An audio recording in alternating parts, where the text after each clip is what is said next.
Konferenza tal-aħbarijiet indirizzata mill-Prim Ministru Lorenz Gonzi fid-Dar Ċentrali, One News ġibet l-attenzjoni tal-Prim Ministru dwar diskrepanzi li jeżistu bejn dak li qed jgħid huwa pubblikament dwar il-miri tad-deficit tas-sena 2015 u ċ-ċifri uffiċjali ppubblikati mal-baġit ta' xarejn ilu u mal-programm elettorali tal-Partit Nazzjonalista.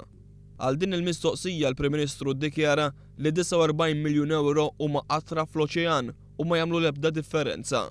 Forsi dejt li min għandu raġun bejn id-dikjarazzjonijiet li tagħmel inti u l-programm elettorali, il-programm tal-costings. 49 miljun euro huma qatra f'oċean ma jagħmlu ebda differenza. Fl-istess konferenza tal-aħbarijiet Lorenz Gonzi qal id-dettalji dwar meta se jibdew jitqasmu t-tablets lill-istudenti skont il-weda tiegħu jingħataw biss la jerġa' jkun fil-gvern. Fuq kemm żmien se jkun qegħdin jitqasmu tablet lil kull student mill-ma sena se jibdew jitqasmu dawn it-tablets u kemm il-ktieb se jkun fih it-tablet li ħadd titqasmu. Dwar it-tablets id-dettalji inkunu nistgħu ngħiduhom meta jasal il-mument illi nibdew nimplementaw il-miżura u dak il-mument ikun fil-mument illi nkunu qegħdin immexxu l-amministrazzjoni ta' pajjiżna.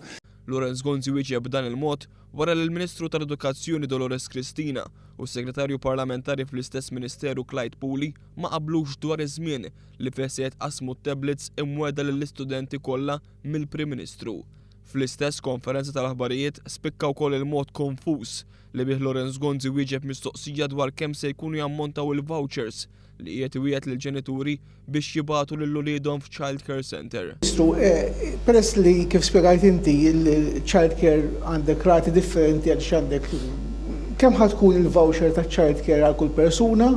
Dwar il-voucher, il-valur ta' kull voucher jinħadem sempliċement qed ngħidu li tiġà il-kost tagħna huwa ta' l-ispiża li aħna qegħdin nivvutaw għalija di hija ta' 5 miljuni kull sena. Faċli wieħed jikkalkula medja x'għandha tkun.